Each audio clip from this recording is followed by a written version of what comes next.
confidence or to lose hope or to lose energy.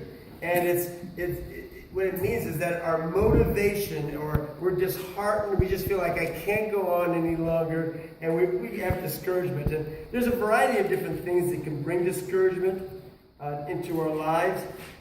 Sometimes it can be caused by, sometimes we have plans. We have plans, we're thinking this is going to work out, this is going to happen, this is going to happen, and then all of a sudden the plans go wrong. Ever have a plan that didn't go right? Yeah, Serena, you're planning your mom to get healed, and that didn't go right, We've had plans that didn't go right? Okay, all of us have that. You can identify with that. Okay, sometimes there's people. Sometimes people let us down. We're counting, okay, I'm going to come home, my wife's going to have supper ready for me. I come home, supper's not ready, she's exhausted, she's worried, I have to make supper, and I'm rushing, and so I'm discouraged because what I was thinking that she would help out, or she would carry the load, she's not. And so I'm frustrated, I'm discouraged. You ever had people let you down? Yes, okay, some of you can relate to that. Sometimes it's sins. Sometimes sins in our own life. Sometimes I'm discouraged with myself. I was thinking about some things that I should have been doing yesterday. It was just yesterday. And I was thinking, I should have said this, and I should have done this, and I should have prayed for this way. And I'm thinking, Keith, when are you going to learn? Come on, how old are you? Well, I'm 62. Aren't you ever going to learn? Well, maybe when I'm 63. Maybe I'm 64. Maybe I'm 65. Anybody that old here? Am I the oldest one here? How old are you? 60s! You don't look 66 at all. Wow. What type of water you drink here? That must be good for your body. Wow, you look beautiful. You're 66? Are you pulling my leg? You're 66? Yeah. Wow. Okay, well, not discouraged there. I'm discouraged with my age, I'm discouraged that I make mistakes. I'm thinking, why do I do this? And that can be discouraged. Sometimes we carry a lot of burdens. Sometimes we have so many responsibilities. I was in One Hope just yesterday. We were praying for a lady, and there were 7 children. They were all little ones, like from 7 years of age and under. I'm thinking 7 children, 7 years of age. That means 1 a year. How did you do that? And she said, well, no, they're not all mine. These 3 are mine, and these are 4 of my sisters, and I'm taking care of all of them. That can be discouraging. You've got so much responsibility. You say, how can I manage? You can't even hold on to them. I only got 2 hands, and there's 7 kids. You can't wrap your legs around them. You tie them up with a rope or something. Keep them together. How do you handle them? And when we have responsibilities, and it's not just the children.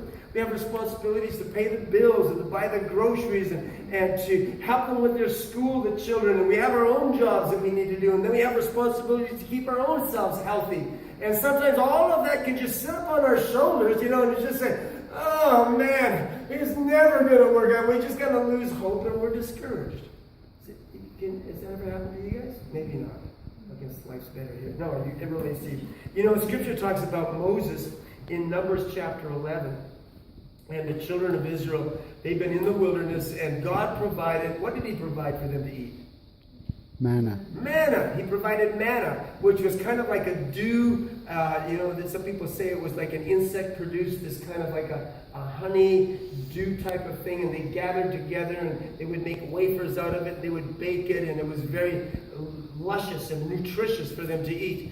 And but after a while, they got disappointed. They said, "We don't want just manna. We want meat to eat. We want meat to eat. Give us meat to eat. We don't like just manna." Bacon. And he grumbled. He says, it was way better for us when we're back in Egypt, because when we were in Egypt, we had leeks and onions and garlic. Man, leeks and onions and garlic, that sounds bad for your breath. But anyway, we have leeks and onions and garlic and melons. I guess so eat watermelons with leeks and onions and garlic. Anyway, and they grumble and complain, and Moses says, oh God, how am I going to take care of those millions of them?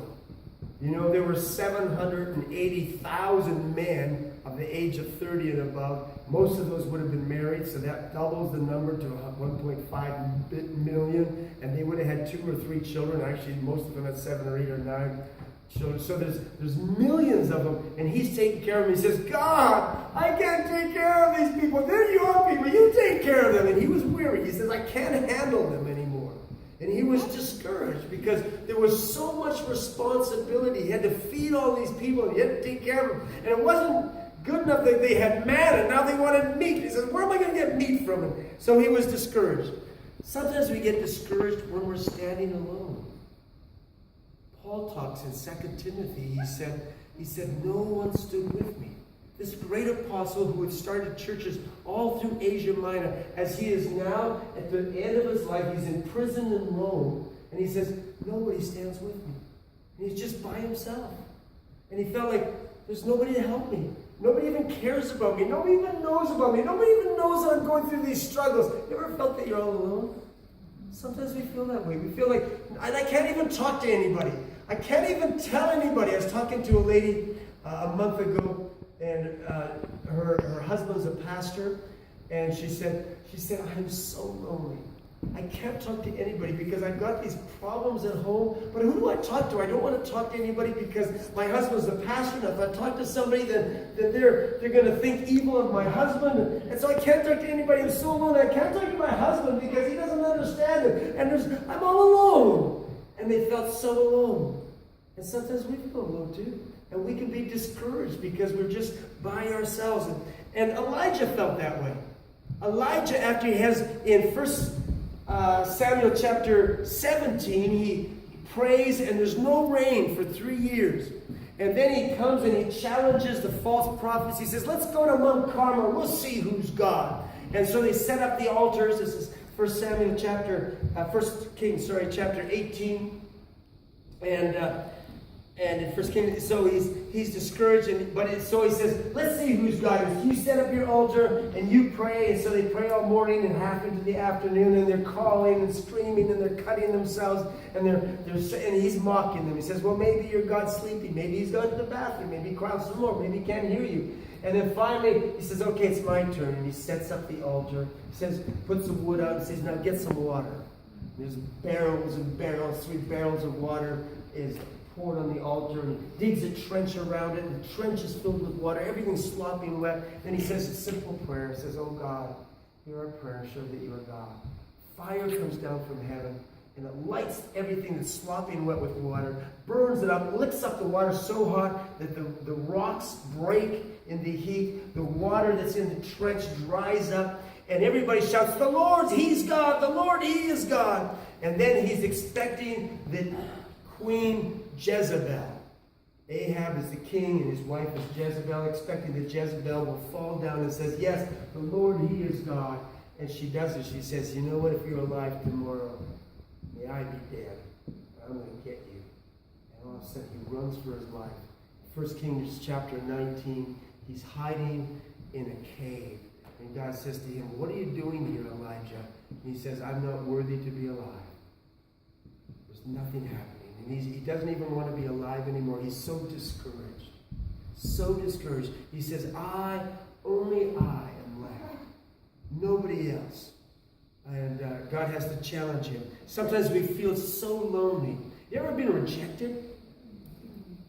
I've been rejected. Sometimes you speak something and then a person, they reject you. Say, I don't like what you said. I'm not going to. And they just reject you. And you just say, and then you feel this rejection, and then you start to think, well, what's wrong with me? How come they don't like me? Why don't they like me? I guess it's because I'm ugly, but besides that, why don't they like me?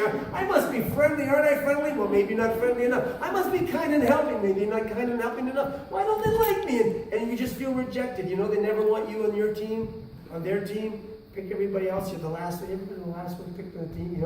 I pick that person. I'll pick that one. I pick that one. And you think, pick me, please. That one. Gets to the end. Okay, Keith, I guess you got to go on this team.